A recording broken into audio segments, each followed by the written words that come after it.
Alright, so if your PC feels slower than it should, even though everything looks fine, the problem is usually hidden settings. In Windows 11, a lot of features are enabled by default that trade speed for visuals and background tasks.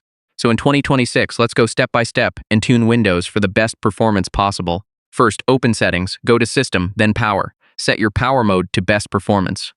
Next, open Task Manager and go to Startup Apps. Disable anything you don't need when your PC turns on. Now reduce animations and visual effects.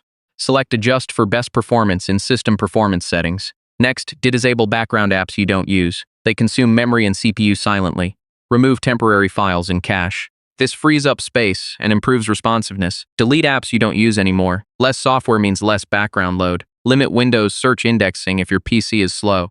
This reduces constant background activity. Turn off unnecessary notifications. They can trigger background processes and slow performance. Make sure your system is updated. Updates often include performance improvements and bug fixes. Finally, restart your PC. This applies all optimizations and clears remaining background load. So yeah, that's how to tune Windows for best performance in 2026. A few smart tweaks, and your PC feels faster, cleaner, and more responsive instantly.